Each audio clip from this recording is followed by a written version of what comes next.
You're listening to WHPK, Chicago 88.5 FM, the pride of the South Side. I'm Rhea. I'm Leah. And today we have a very special guest with us. And can you please state your name? Yes, I'm Travis A. Jackson. Nice to meet you, Travis, on air. So Travis is an ethnomusicologist and also teaches at the University of Chicago. Travis is also an ex-DJ for WHPK. Do you want to say a little bit about your experience as a DJ? Yeah, wow, that was a long time ago. So I guess in 2005 to 2006, so about 18 months, I guess, I had a program called Ear Candy for Insomniacs. And, it was midnight to 3 a.m., kind of free-form rock and pop music. It was a lot of fun, and there were a bunch of great DJs around then who just, like, really crazy people. Jay Nemi and Isaac Niemand, and, so it was really, really great time to be at this station. That's amazing. We're so glad to have you back in the studio today. Yeah, WHPK was not ready for Travis A. Jackson's re-entering into the on-air life. Yeah, no, this is super exciting. I think you're the first, veteran DJ to come on our show, which is great. Yeah, if you have interest in being on Finders Keepers, follow us on Instagram at finderskeepers.whpk or call in at 773-702-8424 for any questions you might have. And I really like the way you said that in unison, though. That was really cool. We tend to do that a lot. I don't know why. We have sort of a synchronicity going when we're on air. Maybe you're my real twin. I have a twin brother. So maybe Leia's taking his place. I think that might be happening. For those of you that don't know, Finders Keepers is a public affairs format show that Leia and I run every Thursday at 11 a.m. CST. We choose a guest from our lives and ask them to share some music with us, and we try and figure out how they found that song, why they found that song maybe, and why they keep it around in their lives still, hence the name. So today, Travis has brought a few songs with us, for us today, and we're going to try and get through both of them. Do you want to introduce the first song, Travis? Yeah, so the first song is by Gill Scott Heron and Brian Jackson. It's from their album From South Africa to South Carolina. It came out in, 1975. And I guess I should tell you the story about how I found it, maybe, first. Sure, before or after, whatever you want. Yeah, I think the finding story is probably the coolest part of it. And it's kind of naughty, but I'll condense it and try to keep it straight. So I grew up in Nashville. And one of the things my dad did when I was a kid was he tried to get my brother and me at that age to do something other than listen to the regular pop radio station. And that's important, actually. And so one of the things he did was to move us over to the Fisk University radio station. And so, as a 5-6-year-old, I was listening to the Fisk University radio station all the time. And in the fall of 75, I kept hearing Gill Scott Heron on that station, was it WRFN. And there came one day in early December of 75 when the DJs on WRFN said that Gill Scott Heron was going to be on Saturday Night Live.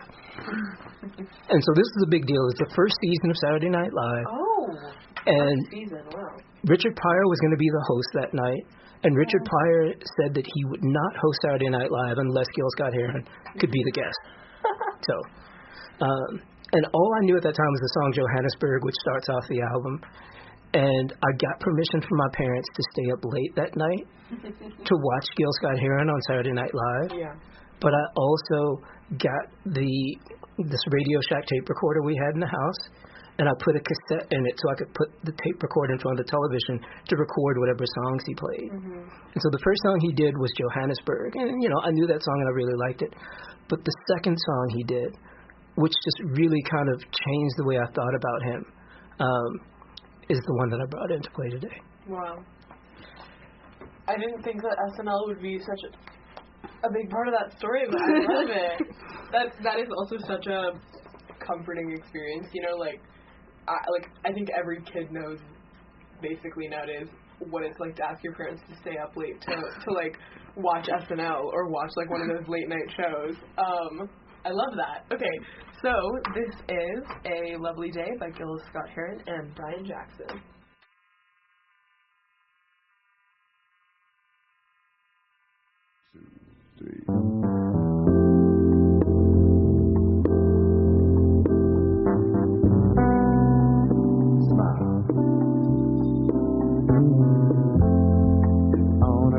Spring morning, there's not a cloud in the sky,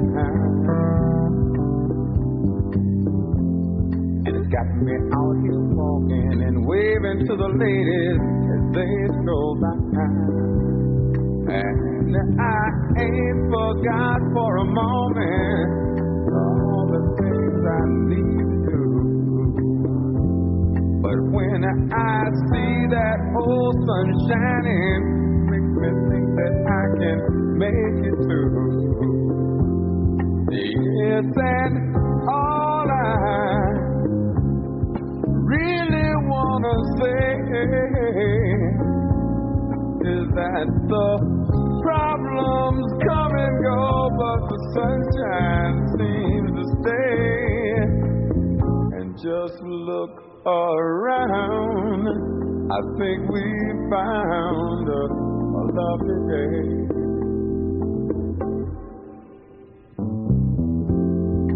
Flowers woke up blooming and put on a color show just for me.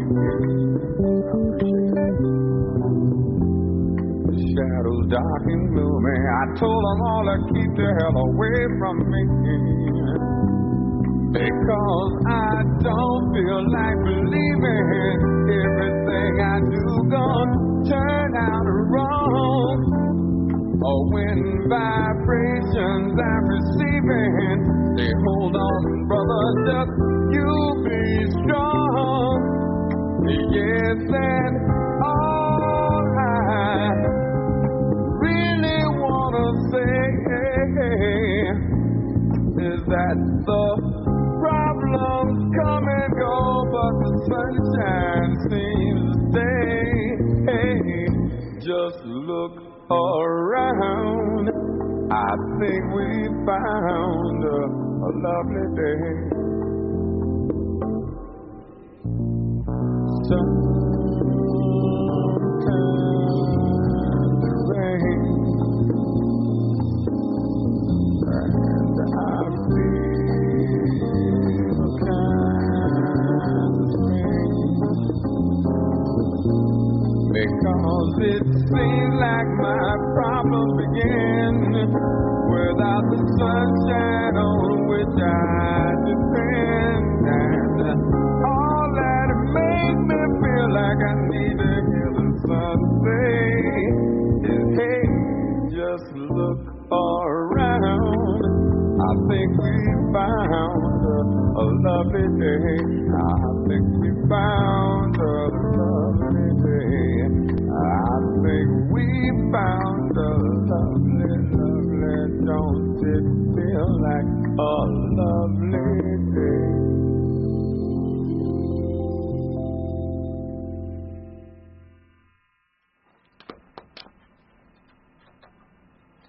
You're listening to WHPK, Chicago 88.5 FM, the part of the South Side. This is Finders Keepers. I'm Rhea. I'm Leia, and our special guest is Travis A. Jackson. Thank you so much for coming on. That was A Lovely Day by Gill Scott Heron and Brian Jackson from their album From South Africa to South Carolina. And if you were tuned in before this, you may have heard a little bit of Travis's background with this, but we want to hear more. We want to get to know a little bit more about why this song, we know why you found it, but why has it stuck with you? Why has it made such an impact? And has your listening experience, I think, changed over the years? Wow, yeah, so that's a whole bunch of stuff. That, sorry. Take your time. Yeah. We have an hour. So one of the things that I said before was that, I put this tape recorder in front of the television to record what Gill Scott Heron did on Saturday Night Live. And I was 6 years old at the time. And so I must have listened to, just those 2 songs on that tape, I don't know, hundreds, maybe thousands of times. But I don't know, sometime before I was 8, the cassette was gone. Oh, no, what? And do you have siblings? I have 2 siblings. Okay, so maybe there was a theft. Yeah, older sibling, younger sibling, yeah, so who knows. But the really interesting thing is that I remembered, especially A Lovely Day, I just remember like writing out the words and learning how to sing it. And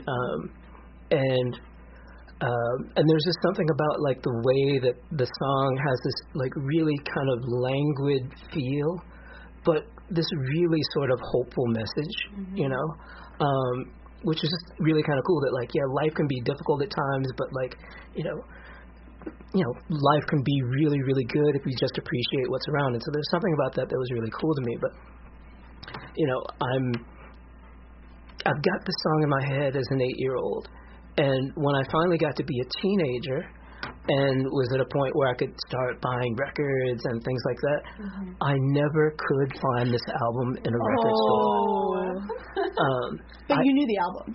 Well, I knew the song, and I knew that it was Gill Scott Heron and Brian Jackson, but I never could find the album that had this song.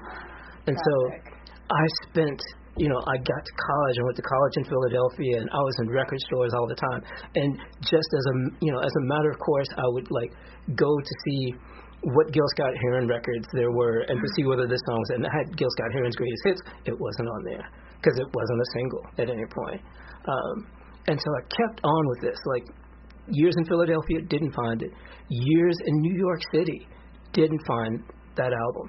And then finally, when I lived in Ann Arbor and used to go, so my first job out of graduate school was at the University of Michigan. And, this song is in my head, and at that point I'm in my late 20s, and I've had this song in my head for 20-something years, right? And I used to go to this record store, School Kids Records, all the time. I knew one of the buyers there really well, and he said, hey, yeah, you're really into Gill Scott Heron. I said, yeah. He said, they're reissuing all of his 70s records coming up really soon. And I said, okay, if they have from South Africa to South Carolina, hold that for me. And so the the Tuesday when it came out, I went in, I bought it, I went home and sang the song through with it like I had not missed a beat in 20 whatever years. So it was just a song that really affected me when I was really young. And I was so happy to find it again at that point. And it's just, I haven't lost it since then. Wow. No, that's an incredible story. I think that... Seriously, what a journey. It's also very painful when you know a song and you know it, but you can't find it again. Yeah.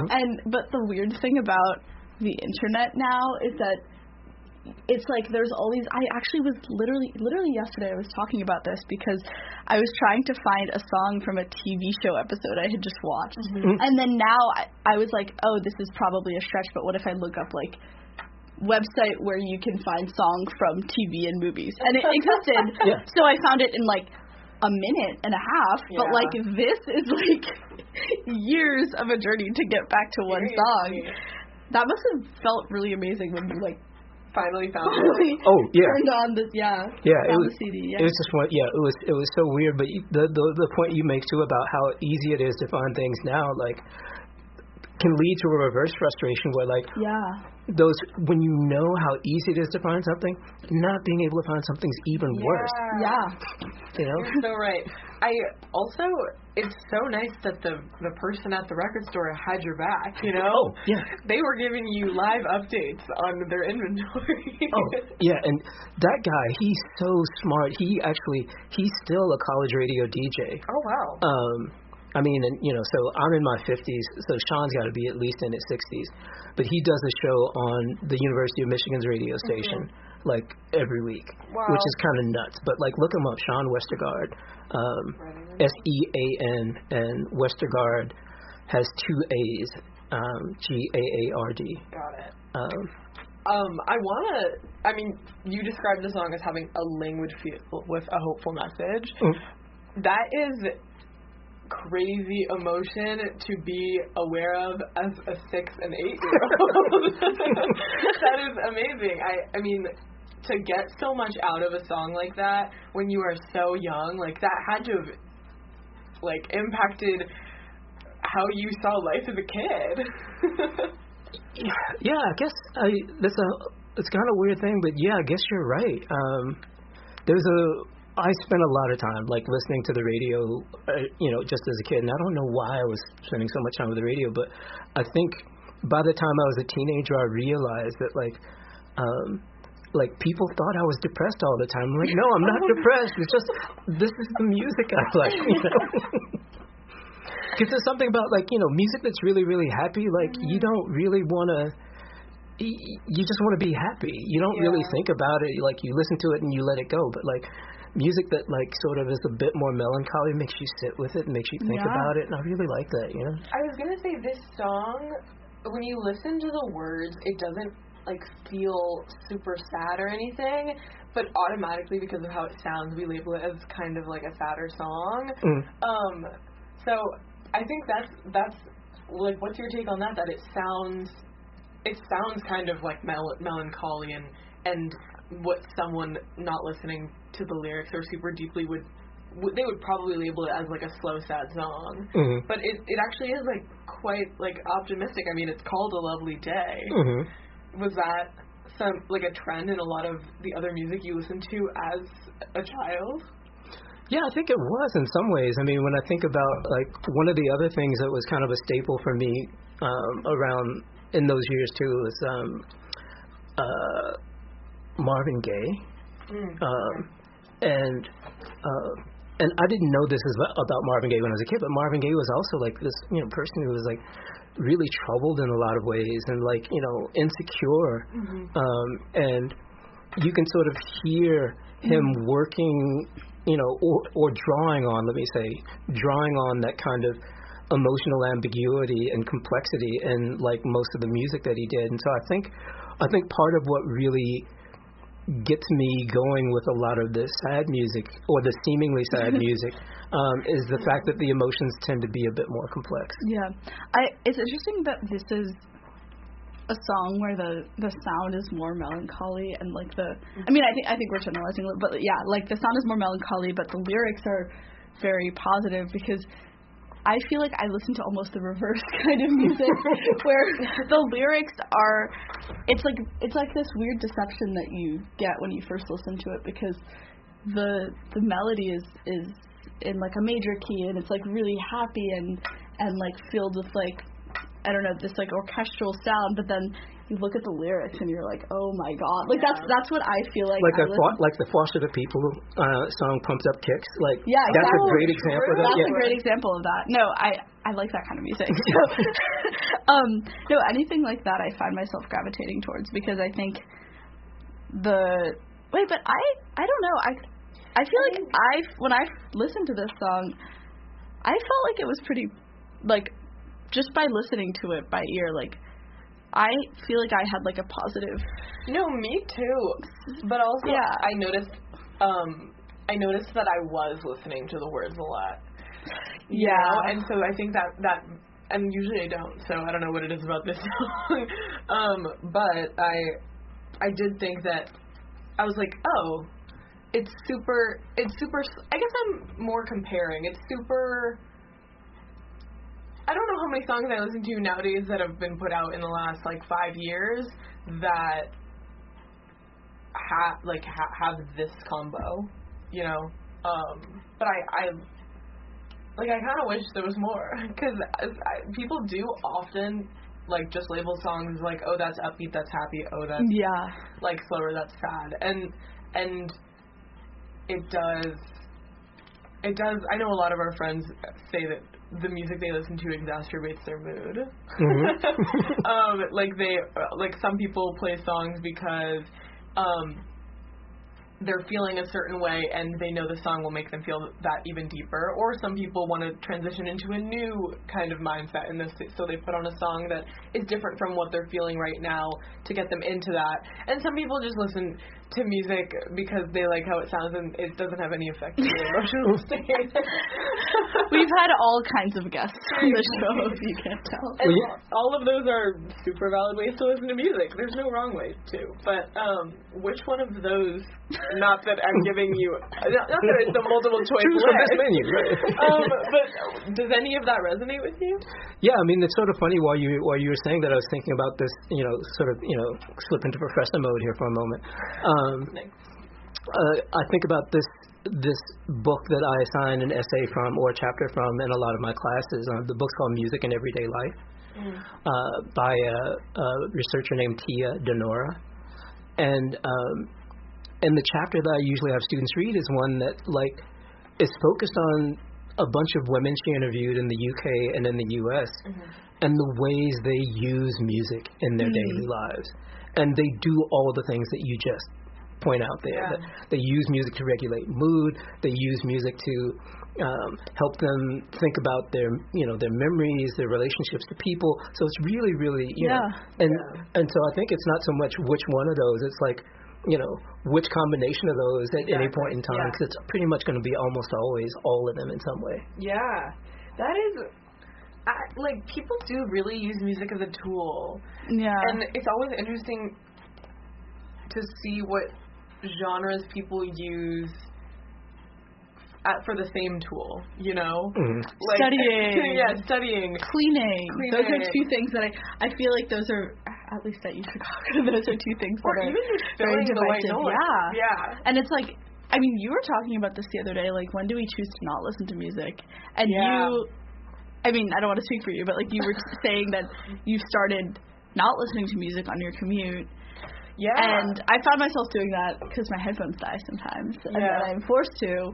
But I think when something like music is so oversaturated, it's sometimes nice to take a step back and be like, wait, when am I not doing that? When am I? So that's interesting. So it's almost like giving yourself space to be quiet. Yeah. Because I think that one thing that a lot of people I know do is they constantly have headphones in their ears, and I love that. I mean, I think it is constant consumption of music, and if anything, that sounds perfect to me. But I'm also someone that grew up listening to probably only pop radio. I didn't have a Spotify account. I had my sister's Apple Music. My parents didn't really listen to music, so I only listened to music when it was given to me. Not really I didn't really seek out stuff that much.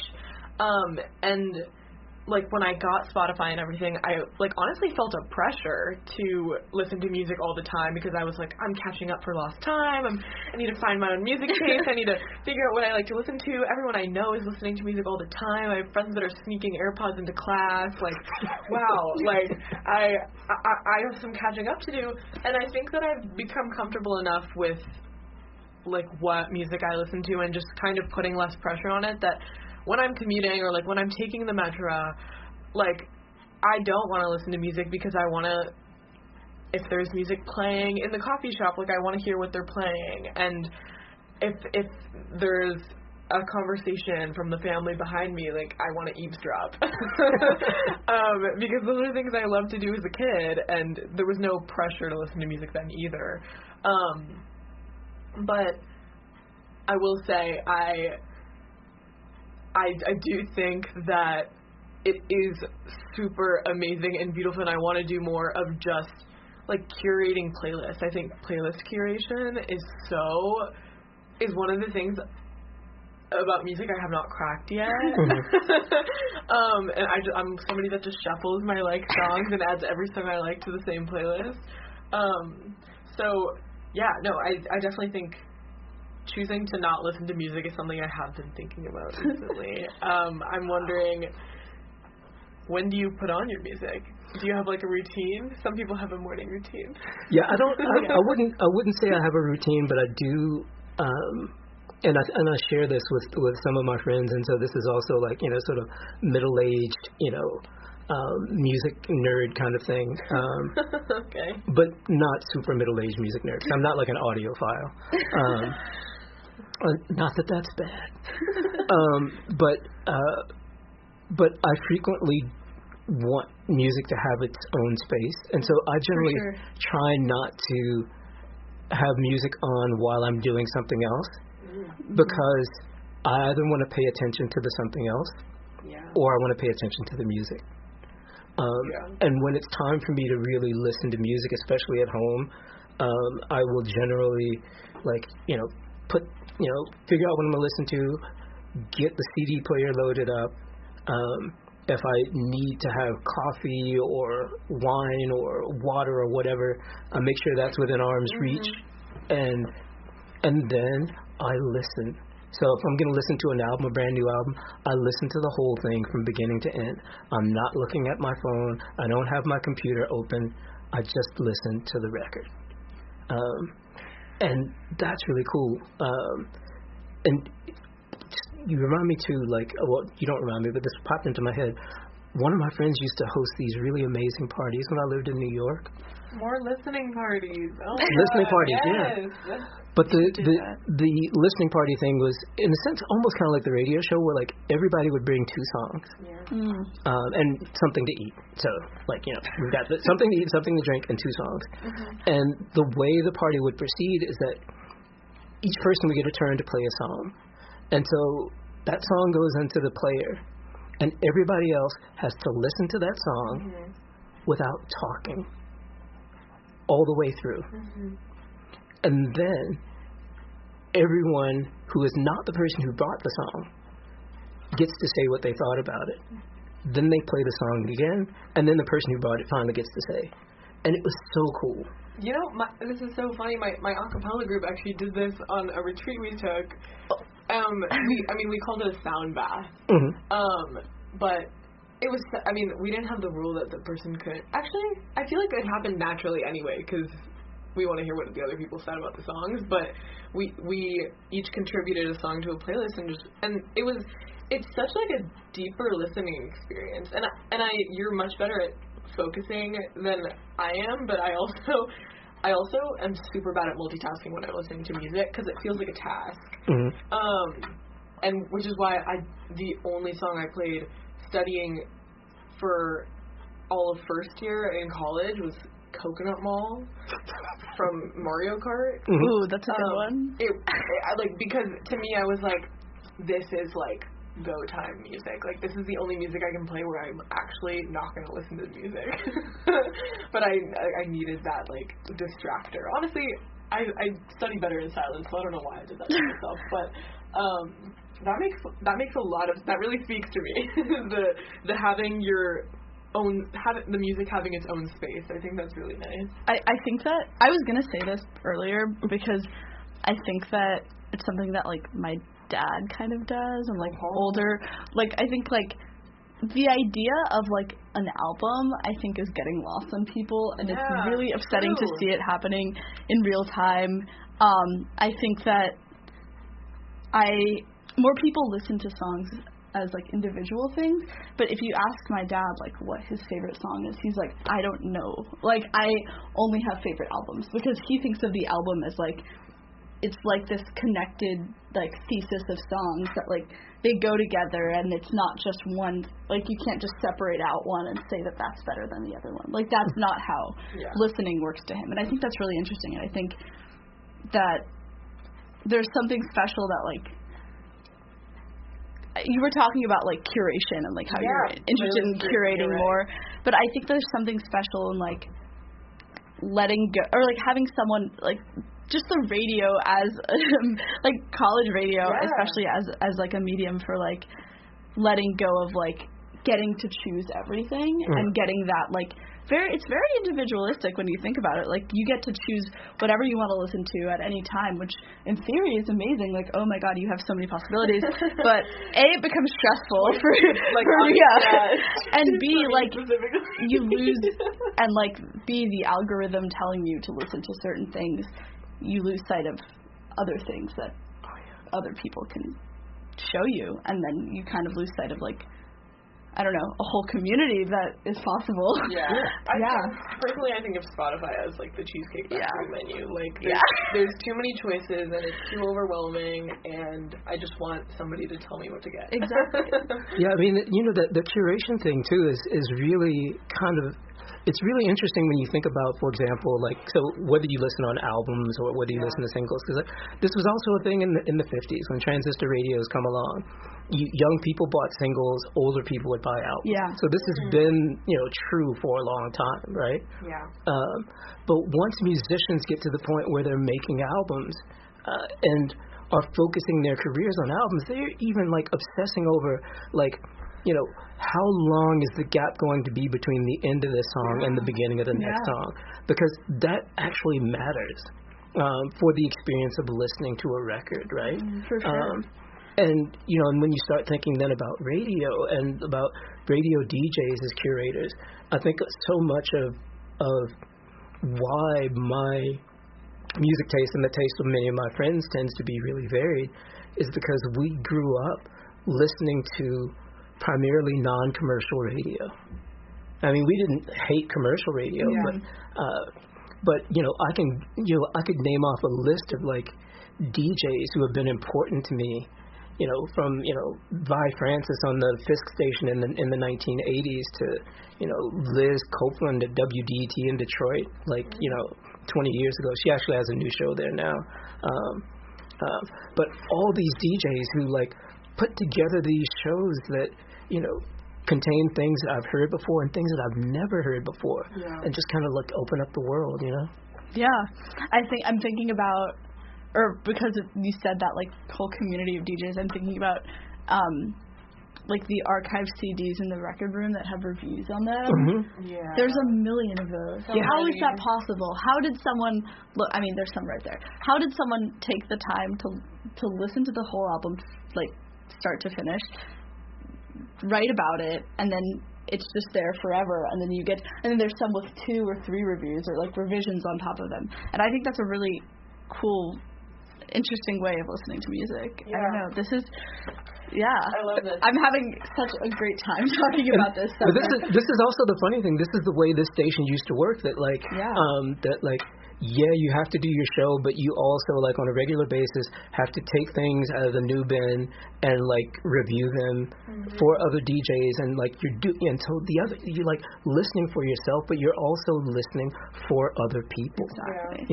So it's like making listening into this really kind of interesting social thing. Listening for other people who want to play things for other people. It's also funny.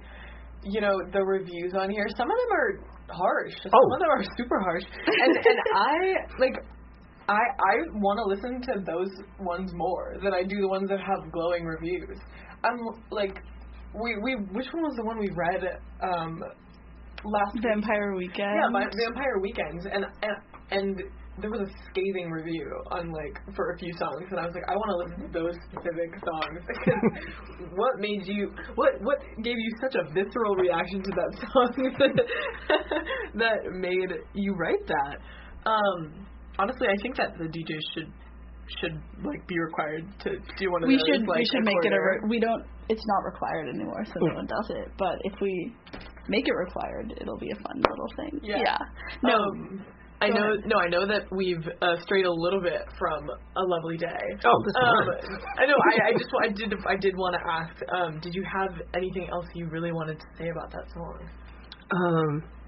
Just that one of the things that I think was surprising to me once I finally got the album, and this was sort of in my head, but like the title of the album is From South Africa to South Carolina, right? And that the lead track Johannesburg is about apartheid in South Africa, and about like Black Americans being in solidarity with Black people in South Africa who are fighting for freedom. And so there's a lot of incisive political commentary throughout the album, and basically throughout Gill Scott Heron and Brian Jackson's work together. And so part of what made that song really interesting is that it's not political at all. Yeah, I was going to say that. I mean, my association with Gill Scott Heron is as a political... Yeah, like the revolution will not be televised. The revolution will not be televised. That was my first thought. And also just many other songs that have this. And I thought it was interesting that you chose this song as your song off of this album, because it, like, for, like, the, I don't know, the public, I think, has this perception of him as a political songwriter, or like a political activist even. But, like, and the fact that the song has, like, I don't know, there's interesting subtext within the song. I don't know, also adds to that. Yeah. So it's just one of these things that, like, I like it because it seems like an outlier in his catalog. Yeah. But, like, the more you listen to, you know, like, things like Lady Day and John Coltrane or Home is Where the Hatred Is, like, you know, you sort of recognize that there is this emotional depth in the music, too, you know? Yeah. Now that we're talking about the album, I'm thinking back to when we were talking about, like, album construction and, you know, people thinking about what comes after what and everything, and in your email you mentioned that you lost a lot of work. Oh, yeah. And I'm wondering, so just about the creating music process, like, what has that been like for you? Were you making an album? Were you thinking about these transitions into songs? With your personal experience with that? Yeah. So I've done a lot of songwriting with some really good friends over time, and at that point, when I had this break-in back in 2006, I was making an album which I never finished, partly because of that. I was just, like, killed my momentum. I'm so sorry. Yeah, it's all right. But I had spent a lot of time thinking about all of those things, largely because it was a way then for me to explain as a teacher, you know, like, why certain things had the impact they did. That, like, you know, if this song starts just a second earlier or a second later, that completely flips around the way that someone listening to the thing as an album might get it. And oddly enough, it's like way too much stuff flooding out of my head today. But please let it all out. My friend Jeffrey in high school was the person who really got me into the Smiths, and I remember he lent me Hatful of Hollow because that wasn't really available in the U.S. He had bought it as an import, and there was one transition on the album that went into the song This Night Has Opened My Eyes, and it was just like, it was such a magical way where, like, one song ends, and then at just the moment when you might be about to take a breath, the next song begins. That was just like, oh man, this is perfect, you know. And just sort of thinking about that. And so even when I was a DJ, I would do this crazy thing where, like, you know, I'd have, like, you know, song A playing, song B queued up, and I would know that song A was going to end, like, you know, the last chord's going to play, but there's going to be silence, but I would count, like, 1, 2, 3, 4, 2, 2, 3, and then start the next song, just to, you know. Wow, just to keep that. I gotta do that. That sounds, no, I find it incredibly satisfying. When I forgot which Solange album, but there's this one where she does all these interludes that are their own songs, but they're actually just the beginning of the next song. So you can't really listen to it you can't really listen to just one song on the album. Like, it would sound terrible. So you have to listen. Like, she forces you to listen to the album as a whole, which I found really interesting. Yeah. Wait, which Solange album was that? I forgot. I think so it's not A Seat at the Table. It's the one after that, maybe. It might be A Seat at the Table. I think Theo played it when he was on air. Oh, that's why we were talking I know about what the cover it. looks like. Yeah. Okay. It's one of her most recent ones.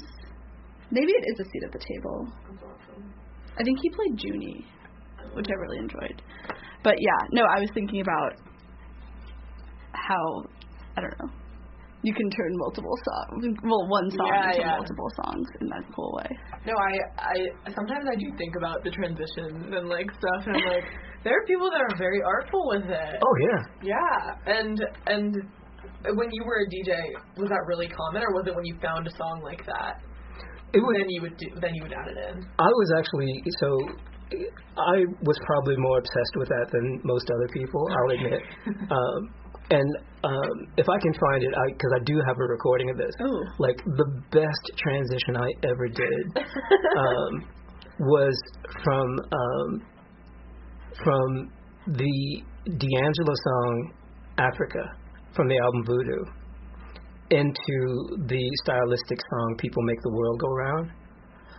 And part of the reason why it works is because they're like these sort of chimey percussion sounds at the end of the D'Angelo track, and they're also, and it's a like fade out, and they're chimey percussion sounds at the beginning of People Make the World Go Round. And so I just, at home, before I even came in to do the show, I sort of listened for the best point to like start the second track. It sounded so great on the radio. I was gonna say, like, so you like prepped at home. Oh. And how did you figure out that was a song that you wanted to transition from the other one into? Was it just like, oh, that kind of like was it just like a moment of insight? So it was this. I think my process was. And it wasn't like spreadsheet, but it goes close to that. But like, I would say, okay, these are songs I want to play next week. Yeah. I should probably start with that. And this is also the way people like decide on album sequences, right? Yeah. Like, you know, like if you've got two sides of an album, like this should start side one, because that needs to be a good strong opening, and side two needs to have a good strong opening, but each side needs to have a good closing. And so you like figure out those pillars, and then you start figuring out how to fill things in. And so I would do radio shows that way. Yeah. I have a question like about your process with that. Did you ever repeat songs, or was that like a strictly not, or like how did you, because I like to come with like a sort of theme in mind every time, whether that's like something that the listeners are aware of or not. Like I don't totally make that clear, but like what was, like how did you think of it? How did you, I don't know, come up with themes, whether or not you did or whether you shared them or not? Yeah, themes are always really, really loose. So a theme might be for like a segment of an hour or something like for that. Sure. But like it was a strict rule for me not to repeat songs. Oh, okay. Ever or just ever? Okay. Ever. And so the you know, so I did like I guess 50 episodes of that show back then, and only in the last 3 episodes did I allow myself to play songs that I'd played before. But that's because I knew the show was coming to an end. Like an all-star show. Yeah. That's what I want to do. But yeah, no, I think it's fascinating to talk to other DJs and like, or people that make playlists even, or like, and learn about their process. I don't know. Yeah. I think you should watch High Fidelity. Oh, that's but the question is like the TV show, the movie, both. read the book. The book, okay. all 3. Yeah. All of it. I've actually been. I really do like the show, to be honest. And other people. The show, I think obviously remakes I usually disagree with fundamentally, or like biopics I don't really love either. Anything that like is repeating something that's already been done, I'm like, why do it if the original was great? Yeah. I mean, that was sort of me taking a dig at the Bob Dylan, Timothée Chalamet biopic. but well, gee, that's kind of hard to take a dig at. No. But no, that's like a great show. Those are great. I don't know, works for how to think about music in your daily life, how to come up with a top 5 list. I mean, it's almost discouraging you to like, because his problem is that he compartmentalizes everything as if it's like a playlist in his life. That's his issue. Okay. Like I don't think we're gonna do that in real life. Yeah. Oh yeah. Yeah. I mean, it's one of these weird things too, where like if you think about the work that goes into making an album or writing a book or doing whatever, right? There's this set of lines in the Everything But the Girl song. This like all my greatest hits coming out today, right? But the lines are all the effort not to get here in the first place, or all the effort to get here in the first place, and all the effort not to let the effort show, right? That's so much of the work that people put into a radio show, an album, whatever, is to make everything appear effortless. Yeah. But the fact that it appears effortless or registers as effortless doesn't mean there wasn't a lot of work. That's so true. You know? I find this a lot when I listen to jazz. I think a lot about that, how effortless it sounds, but then like you have to like reality check yourself and think, no, they're just a really, really good musician. Like they're improvising right now and they have practice.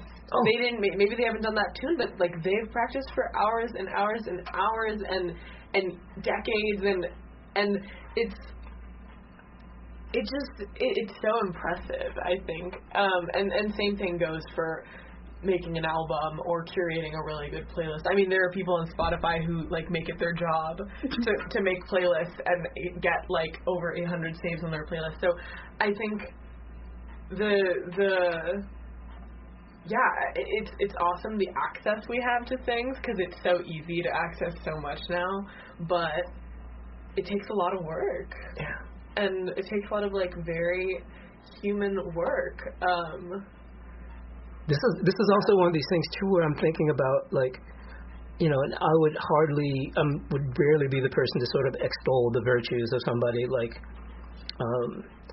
of Lenny Kravitz is like a paragon of what anyone should do. I love a lot of Lenny Kravitz recordings, right? But one of the things that I really like about him is that, like, you know, he's got the state-of-the-art recording studio that he built, but he also has said in a couple of different interviews that, you know, because of his whole retro thing, he wants to restrict himself to 24 tracks, right? Mm-hmm. So even though in a digital audio workstation you can basically have unlimited tracks, you can do whatever, there's something about having to work within limitations that, you know, that can force you to be more creative, you know. That's true. I was just thinking about this actually yesterday. I'm reading like a Firebird article there's like I don't know, about Adrienne Lenker's new album. But she has been, or in her last two albums, she started doing it completely analog, like from mastering, from the original sessions to mastering, like everything comes out as it was recorded, as it was made. And I was thinking about that idea of limits and how she says that like more songs came out of those limitations themselves, or like having to really force yourself to like, okay, we can only have like a couple shots at this. Like we have this limited amount of time, this limited amount of space. Yeah. What can we do with that, and how can we like make something out of that? And I found that really fascinating. I was thrilled by that, and it's great that this connects to that. I also think that the Lenny Kravitz limiting yourself to an amount of tracks and everything, I always think about what if I saw it live. You know, I love listening to live music. I find that even genres I don't gravitate towards, if I hear it live, I love it. And if I can like listen to a song and every single sound I hear can make it on stage, that is how that really draws me to a song. And something my roommate Billy Johnson, shout out Billy Johnson, one time he was showing me for like the first time, maybe it was an Elliott Smith song, maybe it was an Alex G song. But I was like, why do you like this? And he was explaining that I think for Alex G, even though it sounds really like electronic and produced, like he can imagine it being played live. And that has actually really impacted what happens when I listen to a song. And like, if I would want to listen to a Lenny Kravitz song and think, could I hear, if 24 people were on a stage, would I hear the track? And I think that's always really special when you can. And also with Adrienne Lenker, it's like she's probably doing the exact same thing. She sounds even better live, and that's what's, of course she does, because like she's there. But it almost feels disappointing when you then go to a concert and then you're trying to replicate the feeling of the concert afterwards by listening to the album, and you're like, I can't ever get that magic back. Like that's upsetting. But it's also great. Like it's a privilege, I guess, to be able to see these people and then go back to like the online or the CD or something and be like, damn. I read this, I finished just a couple of weeks ago, this biography called The Perfect Silence. It's about Mark Hollis, who was the leader of Talk Talk, the group Talk Talk. And he was a really weird, obsessive guy in a lot of ways, but his group did a live recording at Hammersmith Odeon, I think, in 1986.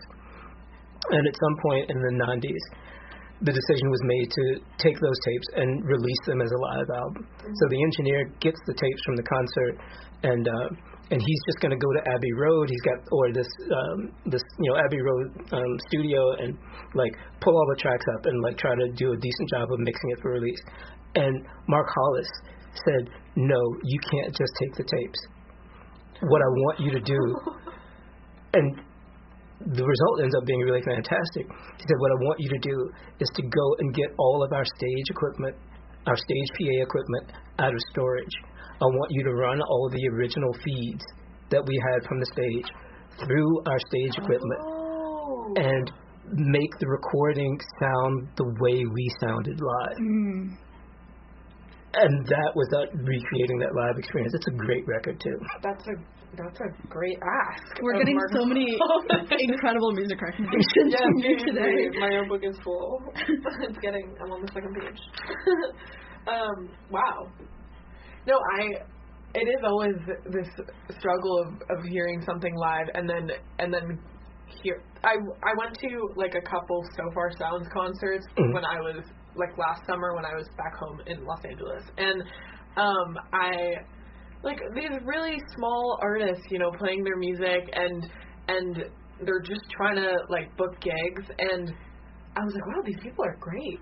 And then I go and I look them up on Spotify and I listen to the song and I think, this is not what I just listened to at all. Like, not at all. Like, I would much rather watch this person perform every single day than click on their Spotify account. Which is harsh, but it is like people are really good musicians, but production and how you produce something just matters infinitely nowadays. Yeah, I remember reading, I can't remember his name now. Why am I blanking on it? Oh, Barry Shank, who might still teach at Ohio State University. He published this book in the 90s called Dissonant Identities, and it's about like the rock scene in Austin, Texas.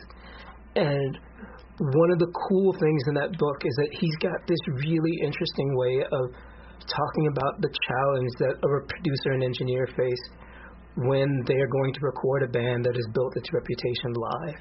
Yeah. Right? How do you take a band that that a live experience is sonic, it's visual, it's, kinesthetic. How do you take that multi-sensory experience and distill that into purely audio form? Yeah. It sounds flat. Like, it doesn't mean to, but it just does. I mean, I don't know that much about, audio equipment or anything, but, it's just not. It's also just, when you're listening to live music and you have that consciousness of, oh, my God, they're all working together in this, synchronous way to create something that I would normally be listening to without these people there. And it's this, I mean, every time we go to Jimmy's Jazz, I'm thinking that, I'm oh my God. Yeah, because that's another thing. If you don't already go every single Sunday night from 8 to 11, you should go to Jimmy's, the Woodlawn. And they still do it in the back room or is it in the middle room? The back room. Okay, yeah. And that's why it's so many people don't know about it because they close the door, and so it's really soundproof for some reason. But it's just you open the door and it's full of music. But yeah.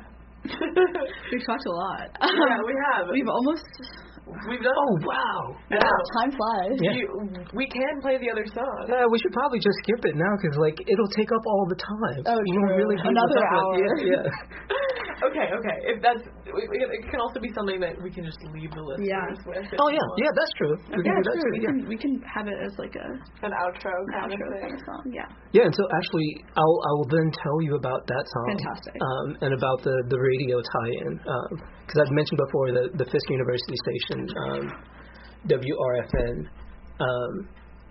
And this song I heard on the Vanderbilt University radio station, which no longer exists for reasons that you could look up online.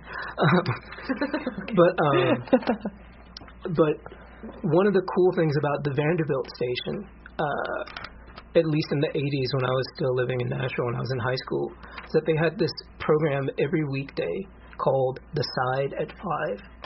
The Side at 5? The Side at 5. And what that meant was every weekday at 5 p.m., they would play one side of a new album. Ooh. Yeah, that's awesome. Uninterrupted. They just play the whole side of the album. So it was a really good way for, someone like me, a teenager with not a lot of money, to discover a lot of music. And one day, the album was Circuses and Bread by the Durutti Column.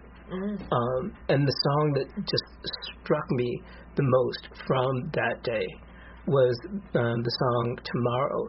And part of what struck me is that I knew that it was on Factory Records. And what I knew about Factory Records was Joy Division, New Order, and all these groups that were either really gloomy and doomy, but like kind of dubby at the same time, or just really, really, dance oriented. And so, knowing that this was on Factory Records, I was expecting one thing, and it was not what I heard. Wait, also I love the visual. The CD is gorgeous. And also the CD itself. I was like, this is something I'd want to display. Yeah. I'm interested to hear it because it's dance oriented. It is not. That's the thing. No, it's not. It's not. Because I was expecting as opposed to the label. Yeah, as opposed to the label. Okay. So the song was like electric guitar and viola, and you'll see. All right, should we play it right now? Yeah. All right. And it may be the last thing you do for the show. Oh, true. Yeah. Well, anyways, you've been listening to Finders Keepers at 11 a.m. CST every Thursday. This is WHPK, Chicago 88.5 FM, the pride of the South Side. I'm Rhea. I'm Leia, and today we had our special guest, Travis A. Jackson. Thank you so much for coming on. Thank you for having me. This was fun. Fantastic time. Yeah, you got it. Tune in again next week. We'll have 2 guests, right? Or maybe just 1 guest. 2 guests. Oh, okay. We won't give it away on air. But if you're looking for hints, you can follow us on Instagram at finderskeepers.whpk. Yeah. All right. Bye. This is Tomorrow.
a moment, and I know the feeling so well. I've been waiting for you for so long, and I know the feeling so well. I've been waiting for you